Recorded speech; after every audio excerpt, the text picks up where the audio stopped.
I'm a very, very big fan of this free track, let me tell you that. Welcome to Rudskogen.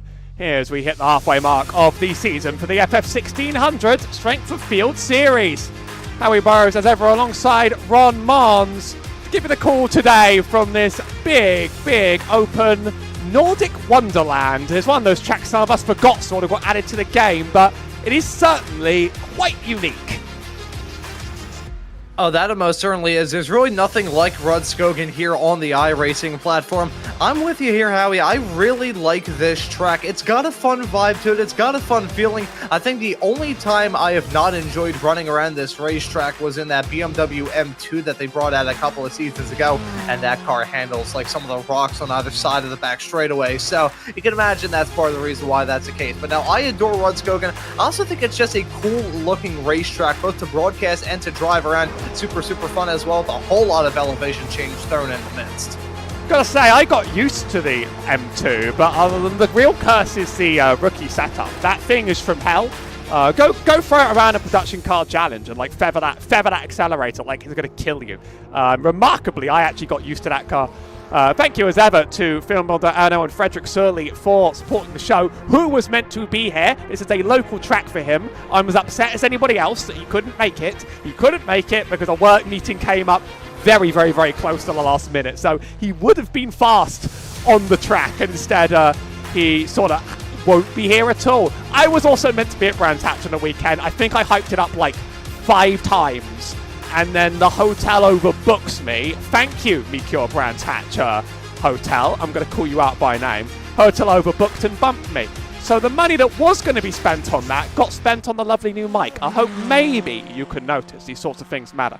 Drivers finishing their second qualifying lap after I forgot how to update iRacing properly. But drivers got their first laps done. Fraser Smith the fastest so far. This track packs so much elevation change. It is just beautiful. I find that downhill turn to be one of my favorites on the whole service. You know, I'm thinking now, what tracks on the iRacing platform probably pack the biggest punch in terms of elevation? I think Rudskogen has got to be up there. I mean, hey, we have got some steep uphill descents and some rather big downhill drops here too. I think here, another track that's rather new on iRacing, Let-In-On, that track packs a punch when it comes to elevation change. Then you look at some of the other circuits that have been brought into iRacing over the past couple of seasons. We have got some big elevation change circuits. Always love to see that. Here in these FF1600 cars, a little bit tricky when we head off to racetracks like this, where the track falls away from you. Here's a section that I think is going to be really rough as we ride on board with Thomas Fleming, heading off through 3 and 4 at the end of that back flat out blast. Heading through there, as you have that elevation change, feels a little bit off camber through there as well, and it's a decreasing radius turn as well. So as you head your way off through there, you pretty much have to balance the car as well as you possibly can in a situation where the car would rather just spin out of control. This track recently got the curse of the 3D curb, which means that some of the curbs here are brutal, and of course the place is notorious for slowdowns and off tracks. Go over those white lines or cut some of those curbs just a bit too hard, and you'll need massive penalties that slow you down and ruin your day. Don't think Thomas Fleming's going to go unchallenged here as the fastest on the track as he wraps up his second qualifying lap. Most drivers couldn't beat him. I just wanted a nice onboard view of the whole lap. Sam Spinner was able to line up next to him, beat up Fraser Smith to the P3 position. A few drivers I haven't met here before. Always good to see more filling up the stands as we approach quite the big week of FF1600 racing. We'll talk about some of that later. Thomas Fleming just goes faster a second time around.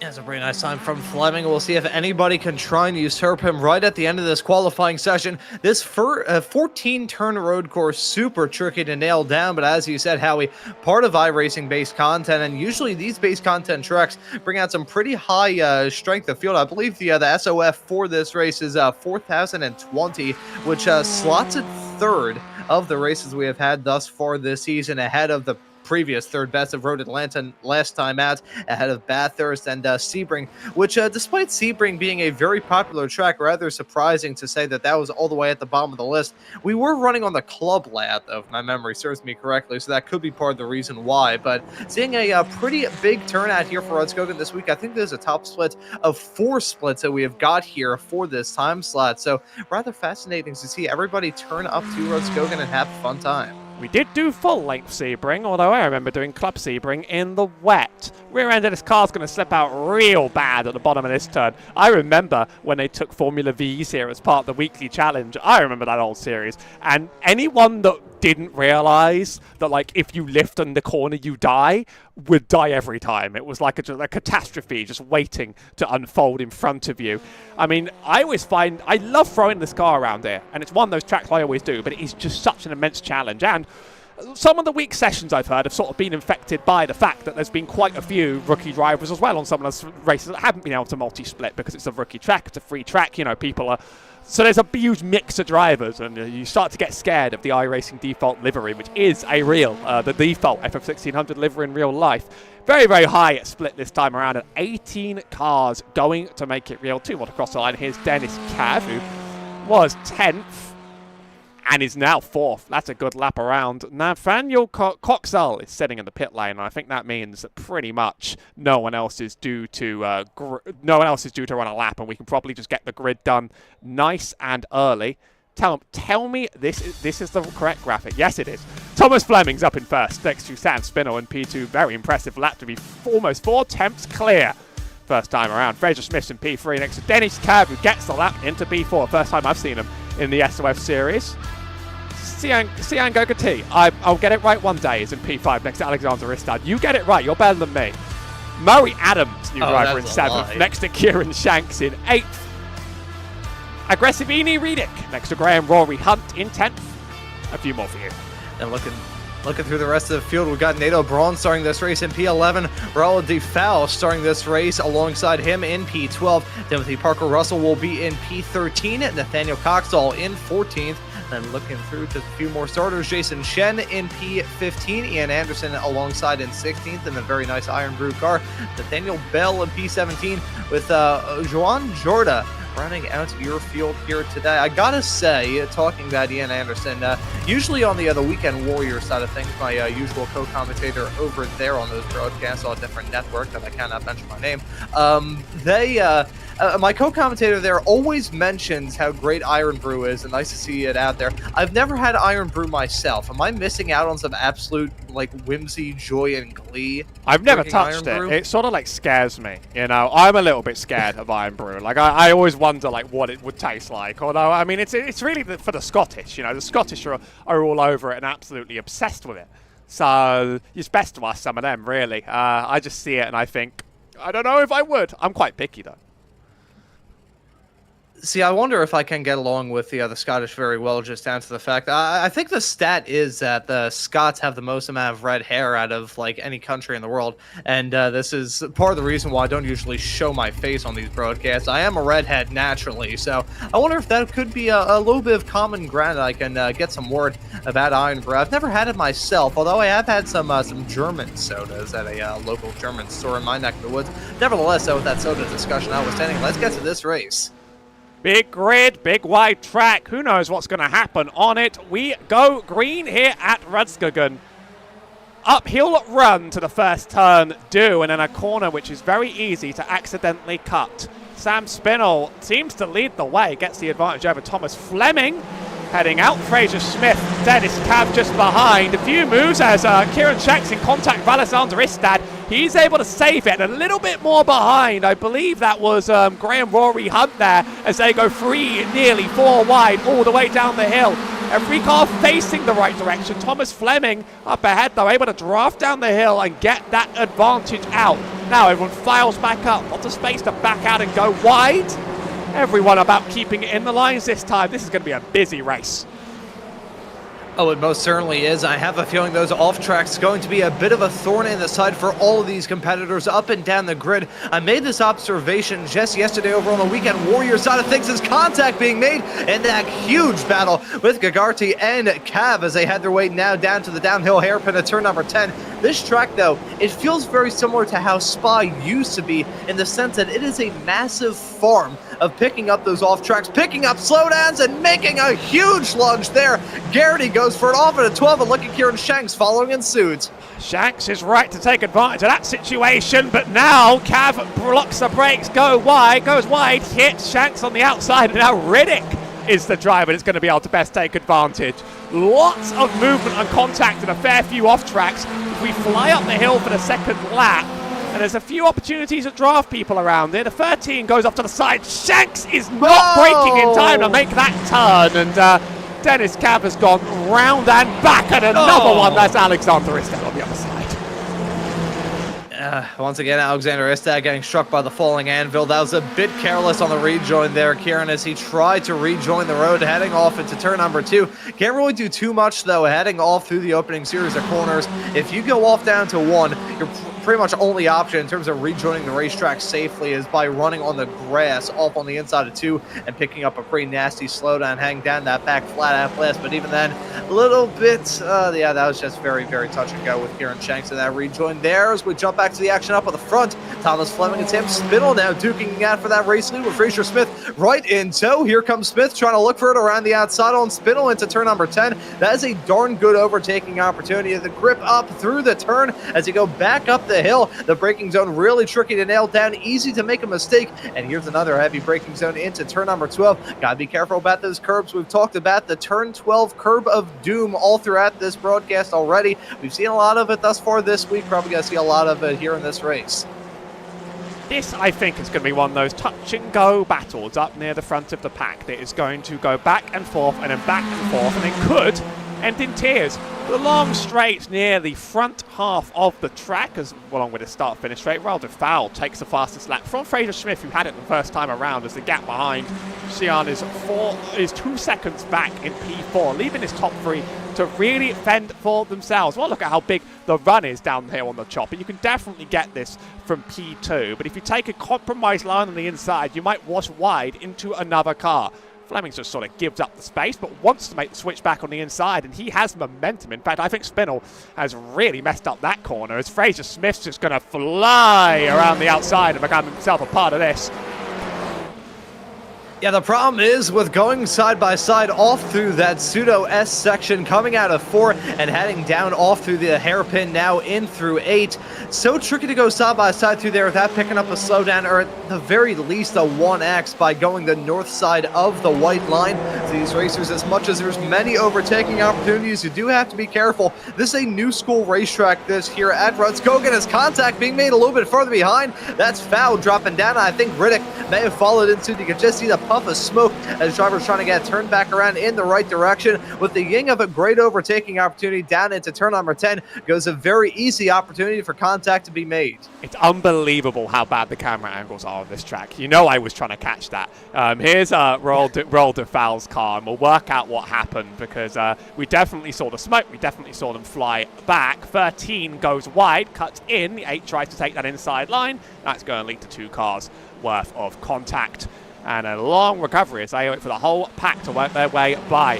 Here's Nathaniel Coxall, Nathaniel Bell behind. A few Nathaniels on the grid today, in fact. I would ask if they're related, but that's not how that works whatsoever. Not common on the iRacing field, let me tell you that, for a name that isn't quite as common as that. They're quite close to each other further down the field. Up ahead, we're trading places again. This is going to be quite dramatic, I think. That's going to escalate a lot at the very, very end of the race, but I think they're going to be quite content trading for now. So let's take a peek back at other things that are going on. Kieran Shanks in that one car, holding off Graham Rory Hunt for P8. And Timothy Parker Russell is in second behind Ian Anderson, who leads the next row in line. After seeing Ian Anderson, a big part of like the second storyline of these races. I don't recall it ending well for him too many times, to be honest. Yeah, I think a vast majority of this field has been struck by folding anvil at some point, as here comes the move from Timothy Parker Russell to try and take that P9 spot from Anderson. They're still going to duke it out over the crest through 11 into 12 right now, and Anderson going to hold on to that spot. Bit of stacking up farther behind. There's contact with Nathan Coxall and Jason Shen. Dennis Cav now trying to make up some spots there. Cav was really cutting shapes on that first lap before the contact was made with himself and Shanks, but that driver was really aggressive at the start of this race. We'll have to see if that aggression builds as he gets himself back up into a better spot. Meanwhile, up at the front, it's Fleming and Spinell once again duking at, this time side by side, racing off through 1 and 2, and here comes Smith. Cian Gregerty fastest lap for a brief moment, but actually loses time on the pack ahead. 3 wide now down the hill. How well does the hill take to this? Well, I think someone has to back out. It might just be Thomas Fleming who gets himself a little bit loose as the elevation changes. The way the weight of your car shifts so much as you go down that hill can really catch anyone by surprise. This track was added as included content, but it's one of those that I think is a little bit hard to give the newbies. I mean, Lebanon, which is showing up later this season, takes the award for the most brutal track to give to a newbie, but you have to learn a lot about weight distribution and awkward corners around here. Yeah, that's a fantastic point that you bring up, Howie. This is a track where all racers, either rookies or veterans of the iRacing platform, are always going to be tested in terms of how long they can be uncomfortable before something eventually snaps. You know, I'm not sure the best way I could describe it. It's not like you're being tased in the case of Let It On, but you basically have a small little electric current pacing through you at every single time. It's as if you're like wearing a watch and something is short-circuited and just slightly shocking you in the arms. Your muscles are a little bit tense. You're feeling a little bit tingly. That's basically what we've got going on here. You're not getting a limb chopped off, but you're still getting a pretty bad paper cut running around this racetrack. So we'll have to see who can manage it the best. This is very, very tough of a circuit to manage. You brought up another good point in reference to the weight transfer. These FF1600 cars, you could probably quadruple the amount of downforce by duct taping a bunch of F1 diecast cars onto the side pods. They do not produce any aerodynamic grip, so you got to rely on that mechanical grip. And when that is spiking and dropping down corner after corner, or even midway through a corner for that matter, can be a little tricky to manage as Fleming and Spinell continue to duke it out for the lead. This track's giving a lot of opportunities to make switchbacks on each other. Fleming seems to have the advantage through the S's, but that loses him the advantage through the next turn, but then that gives him back for the last few. Fraser Smith's going to follow in line, and Cian Gregory has caught up within a second of these dueling drivers. So now that pace has certainly come back because it was 2 seconds back just a lap or two ago now. It's within the rearview mirror, and this is almost guaranteed to become a 5-car battle for the finish rather than a 3-car battle. Neto Brown not too slow off the back either. Kieran Shacks and Graham Rory Hunt remain in that chase. Kieran takes a more inside line into this final corner. Could risk contact on the exit, but Neto Brown's going to go very, very wide, and that's going to probably help momentum going up the hill. Graham Rory Hunt waiting in line to try and make something out of that. Further back, it really is a bit of a melee and a little bit of a tangle. We still have drivers going 2 to 3 wide the whole way down. Uh-oh, that's Dennis Cav. That was never going to work. That's Dennis Cav. Yeah, Dennis Cav. Uh-oh. That looked like a big misjudgment heading down into turn number 1. Misjudgment at best, a little bit of clueless racing at worst. Let's take a look at this from Cav as he tried to make it work. I think he tried to squeeze off Ian Anderson that he was in the midst of 3 wide racing with. Look at Jason Chen nearly drifting off into the dirt. Yeah, Cav, that was never going to fly. Tried to give himself a wider berth off into the turn with no regard for that car on the outside of him. That was never going to fly. Cav had a pretty aggressive start to this race and not really winning himself any fans with that maneuver, and rightfully so. Adam Miles is back to remind me again that it is certainly Kian, and we'd be getting that hilariously wrong the whole time. That is Juan Walder's car that is missing a wheel on the back, and that's Dennis Cav already meatball, but that's another driver about to eat a meatball flag. Nathaniel Bell was just involved in this contact as well. Here's Johan Jorda's car, and Nathaniel Bell should be the other one involved in this. It's just a spin up ahead, and then Jorda, I'm not sure what quite went into that reaction. I don't know if it's a target fixation or something else, because that car was definitely spinning out of the way. He just sort of ended up in it. Maybe there's a lock-up of his own. We'll check again on the onboard. There's contact with Ian Anderson, actually, and that was not the direction to avoid that. Istad's meatballed as well, by the way. I'm curious if we'll catch what happened just about here in this same replay. Oh, it's contact with Ian Anderson. Ian Anderson's around. Does he get the worst of that, though, on the damage? I think perhaps so. Yeah, I think he did. The problem with iRacing from time to time is that these small little bits of contact can result in the driver that really got the short end of the stick in that collision, ending up with the most amount of damage. It's just the problem with the braking zones heading off, especially into turn number 10, it is downhill. so tricky to try and nail it down, and you have such a big speed differential between competitors heading off into that part of the racetrack.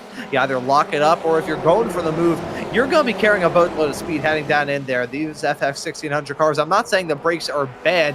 Brakes are probably a heck of a lot better than some of the sports cars that run around here, but even still can be very, very easy to carry a boatload too much speed heading down into that 10th turn. So that may have contributed to that accident somewhat, but still very unfortunate for Anderson. At that moment with Cav, who's towed back to pit lane, I believe has called it a day. Once again, has a bit of drama that time involving Alexander Istad. I think we'll catch another replay of the Istad incident. I've got the bookmark ready. 8 minutes to go, so I need to squeeze this in no matter what. Next week, we're at the Brands Hatch Indy Circuit. And yes, for one, that means a 20-minute race at the Brands Hatch Indy Circuit. But it also means the iRacing special event, the FF1600 Festival. Event isn't quite up on the YouTube channel now because I haven't made a thumbnail. But it will be there very, very soon here. We are doing the first time slot of the whole week, the Friday, the 31st, at 22:30 GMT. It's going to be a great show. It's the anniversary of me really working independently. So it's absolute joy in more than one ways. I couldn't be there for the real one this time. Try as I absolute might and promised everyone I would, but we'll be there for that. And we'll be bringing you full coverage of it. I believe there's obviously another broadcast split elsewhere as well on the iRacing channel later in the week. So you get two. What a joy. It's always a crazy race. It's a crazy, crazy day, the FF1600 Festival. Expect the unexpected. This battle starting to sort of wind up a bit. Drivers trying to work out where they want to be before the final lap. Is it better to be in second or first? Bit of contact sends Thomas Fleming out wide, but pretty well recovered from there. And whoever's in third is just sort of waiting for the window. The different line seems to be the best line every time. Kian Gagadi, as I've been thoroughly informed now, is well and truly within range now to make this a 5-car battle. Yeah, Garrity slowly but surely hoving into view for these top three. But as much as you said that they're worrying about where to be in at the end of this race, with how hard they're battling, they should worry about being in the wall because this is getting really gutsy. Look at King Garrity going for that move now. Side by side with himself and Fraser Smith got cut down to the inside, heading onto the back flat out blast. Here we go. It's himself, Spinel, and Smith 3 wide. Oh, so close to making contact. And look at them closing up to Fraser Smith. 5 cars covered by nothing as they head their way off into 3 and 4. There's space for a fourth there. Murray Adams being very, very fast despite being the 17 car and a whole 1,000 rating down on the strength of field, and he's in a real shot as well. This probably ends in some kind of absolute drama, and there's about, after we cross the stripe, expected 4 laps to go around here. So there's going to be plenty of chances into these tough braking zones to make it your own. At this point, it's anybody's game. Sam Spinell really sends it in deep, and Thomas Fleming going wide is going to give that position back up to Kian as well. Not quite, actually. Thought Kian would maybe take the chance, but it's getting so close for comfort. And if this battle continues, who's behind? Hear the Jaws theme coming, because it's the pack led by Kieran Shanks, 2 seconds off. We know how fast Kieran is. Then becomes an 8-car battle. Yeah, you can just hear that Jaws theme playing all throughout this race with 5 minutes left on the clock. Will this grow from the 5-car battle that is right now? Only time will tell. I know one thing for sure, though, just based off the law of averages and all that stuff, one of these racers is gonna find themselves in some sort of trouble. They can't battle this hard for as long as they have and as long as they will between now and the end without something breaking up, as that could have been about 5 points of contact in the span of about 5 seconds. Spinell and Garrity nearly touch. Garrity and Fleming nearly touch. They're side by side once again. Keep an eye on Fleming on that inside line. Super tricky to keep these cars going in a straight line without a sideways snap, especially when you're side by side. And speaking of, there's still a bit of overlap between those two. Big overlap right behind. Spinell and Smith continued to duke it out. Murray Adams got to look to try and be the opportunist and sweep around the outside of Fraser Smith to jump his way up in a P4. Fleming still holds on to it. He's won 3 races up to this point through the first 5 weeks of these broadcasted races, looking for a 4th here today, and if he gets that checkered flag, he will have thoroughly earned it. Kieran Shanks, the gap now down to less than a second. All of this squabbling is going to slow him down, and it's going to make this battle for the end an absolute pack race. We've not seen cars this close for this long this season at any point. but we're really running out of laps now. The estimation still puts us at a possible 3 to go. Its laps are 1 minute 28, so it does sort of make sense that we can fit that in if we cross the stripe at the right time. Kieran Shanks are going to be bringing within Graham, Rory Hunt, and possibly Nato Brown as well. And that's going to suddenly open this up to an absolute scramble to the end. Alexander Istad just ate a disqualification. I think that must have been for not stopping under the meatball flag. You do get around what actually ends up being 5 or so laps, but the race extended a little bit longer than that. He didn't want to take the fast repair, so down and out to the back. And that top two suddenly just run away with it. Yeah, a little bit surprising to see that gap grow in what's basically been the blink of an eye. Oh, holy cow, that was Sam Spinell and Murray Adams so close to making contact as they had their way off through 6 and 7.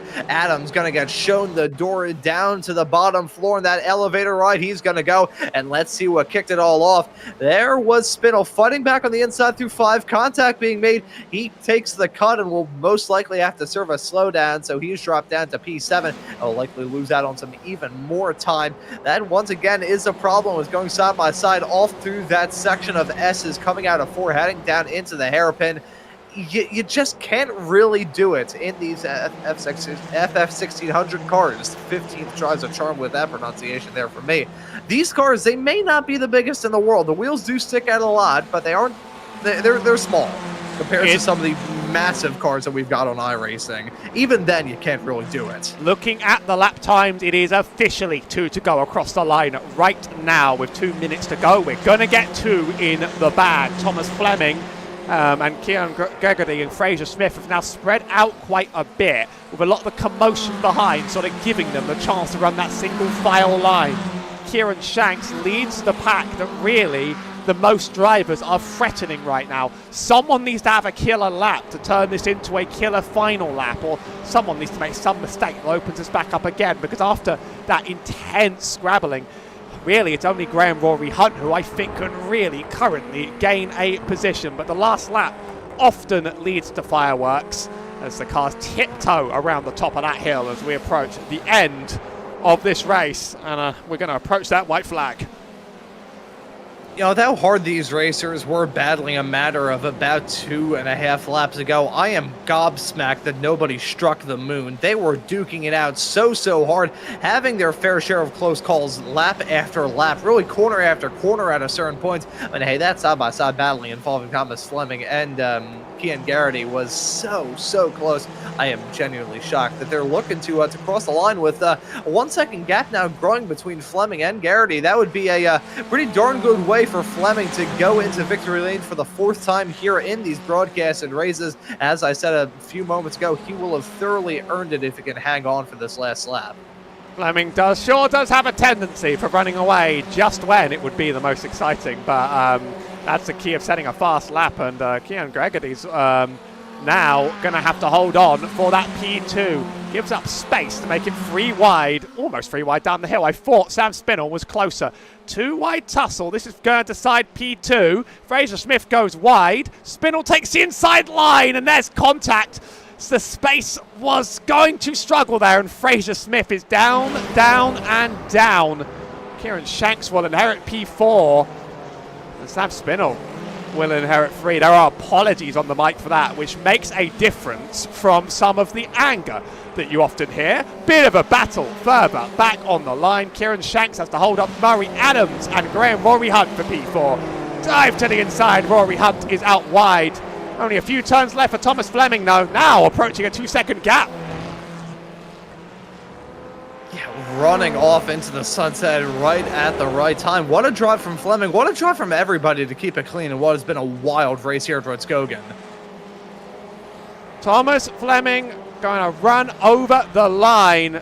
Kian Gregory, big part of that battle, but can't match the pace in the final few laps. And Sam Spinell is going to claim P3. I believe we're getting some crazy swapping on the start-finish line, but I expect Kieran Shanks to be 4th, Murray Adams to be 5th, and Graham Rory Hunt to be 6th. We've got a very busy pack still going on. Here's Nathaniel Coxell and Jason Chen giving you a drag race to the line. I think it will be Nathaniel's this time around. but there was stuff happening everywhere. Jason Chen's going to make it hard, but that finish line quite early up the start-finish. I'll take a look at some of the things that happened on the track today, although there was a little bit too much for me to get every single bookmark down properly. Pivotal last lap move here that took Fraser Smith from the top to the bottom. A story he definitely believes he's seen quite a bit. Not a huge amount of space on the inside there. And Sam Spinell makes contact and sends him around. I want another look at what caused Alexander Istad's meatball flag. It was a short while ago, but I didn't quite catch it perfectly the first time. Here it goes. Interesting that the other car is the one that goes around, and Alexander Istad overslows a little bit into the turn. He's not the one that goes around for it. The car still drives. That's a really brutal meatball. Like, you actually don't really know what happened to the car there to really cause that. Early on, some quite significant contact on the first lap. I think this is either that or it's, yes, iRacing incorrectly showing me the starting grid. Do you know it thinks everybody's crashed here? Crazy stuff. Here's Dennis Cav on lap 2. I want to see the Kieran Shanks double contact quite early on in this race. That sure is a bump going into the first turn that would be replicated, in fact, by Dennis Cav later into Istad on the way out as well.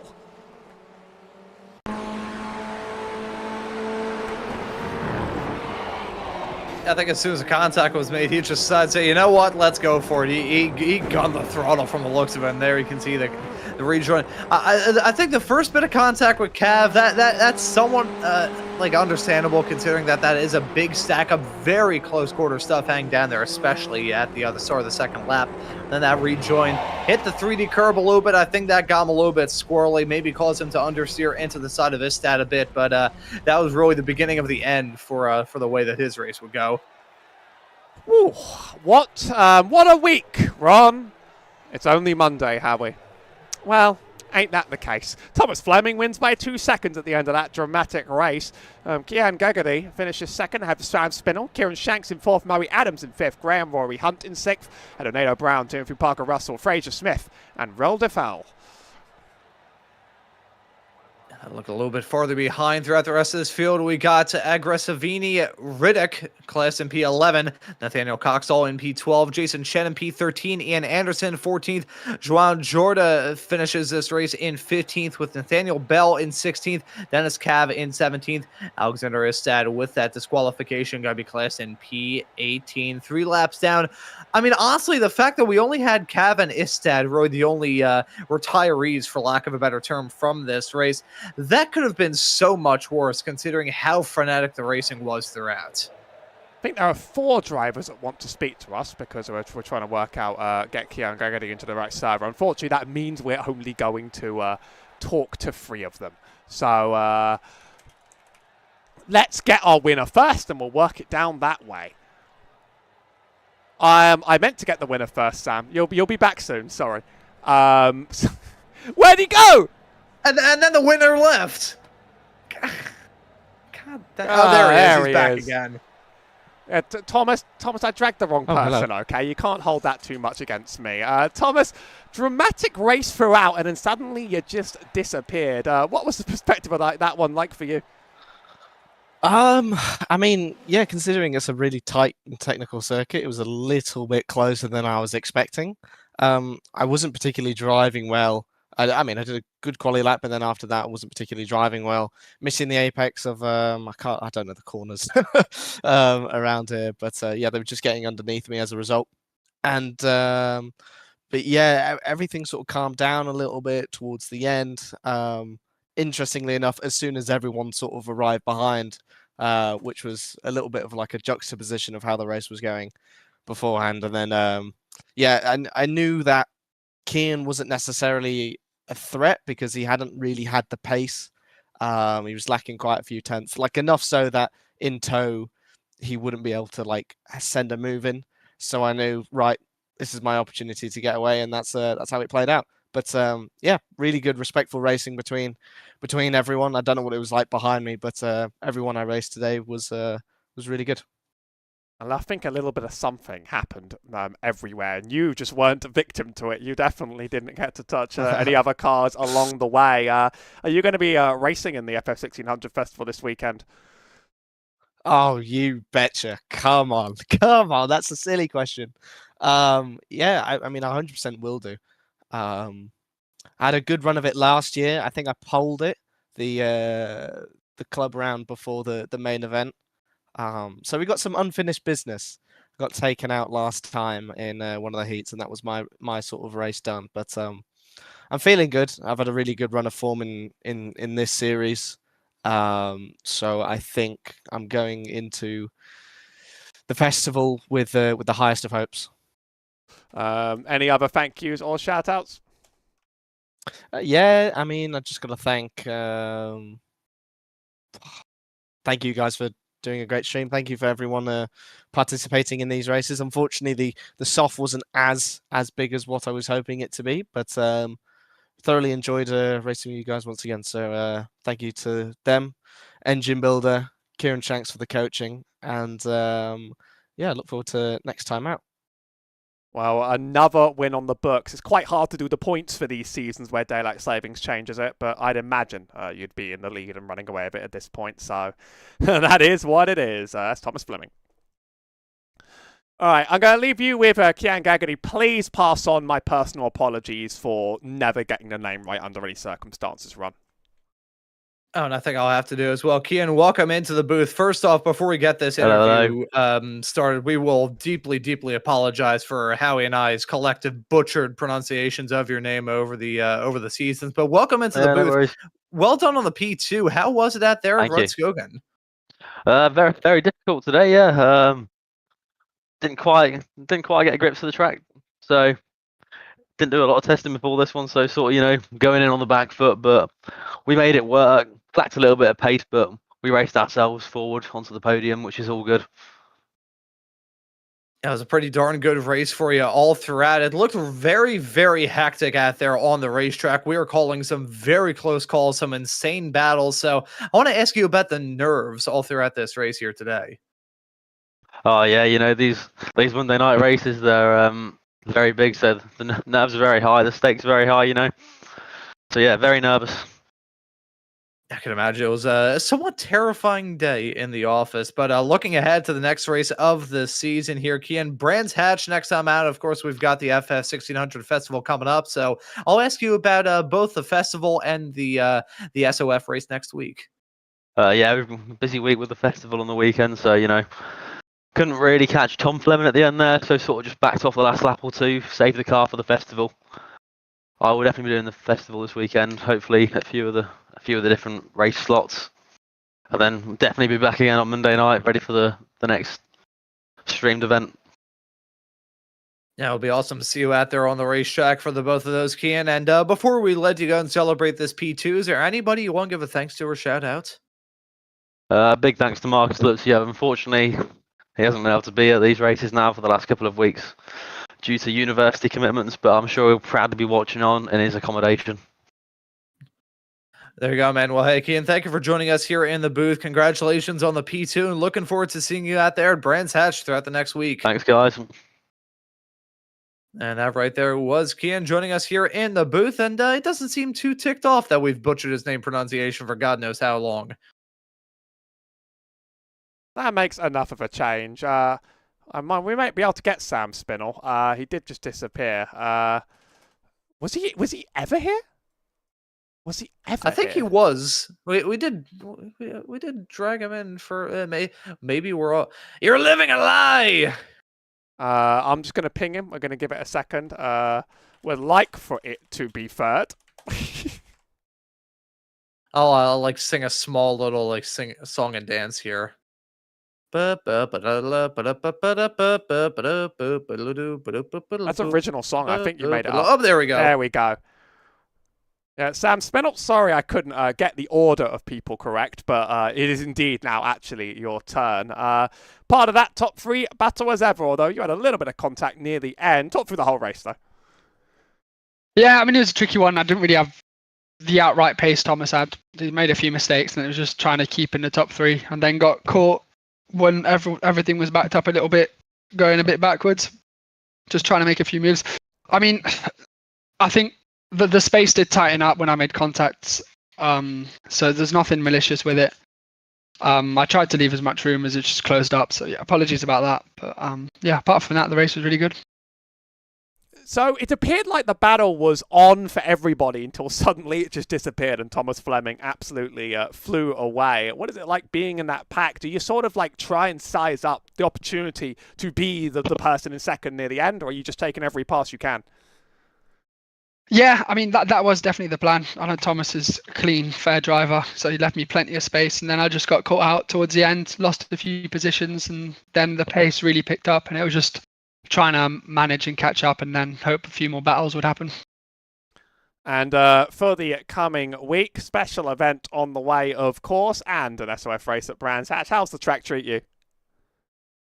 Yeah, I mean, I'm really good on the big Brands Hatch. I'm not too sure about the Indy, so if we can get a good setup for it, it should be a fun race. Any other thank yous or shout outs before we wrap up the show? Yeah, thank you to Kieran Shanks for the engine. I mean, his engine wasn't quite good today, but it was a good race. Thank you to the stream as well. Really appreciate it. It's all about the engines. There's something going on that we just don't understand. Exactly. Well, good result. Thanks for chatting to us after the race. Marks the end of a day that felt like it lasted a very long time. I think a lot happened on this track, but if you're not used to if you're used to carnage, the festival will bring that in spades. There is no way, no matter who shows up, no matter what drivers make themselves a part of it, that event is sort of like a biblical level of madness.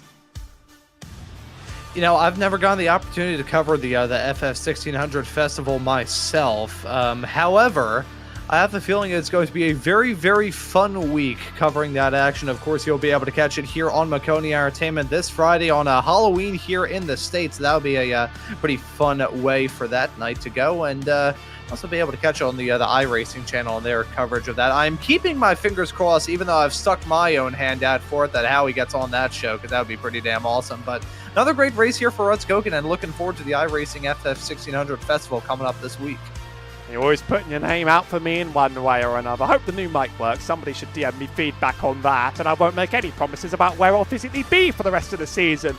That marks the halfway mark for the season, though. We're at Brands Hatch one way or another multiple times over the coming week. Of course, we will also be having the SOF race, another 20 minutes worth. A lot of stuff's going to happen around there. It is a very classic Formula 4 track. Until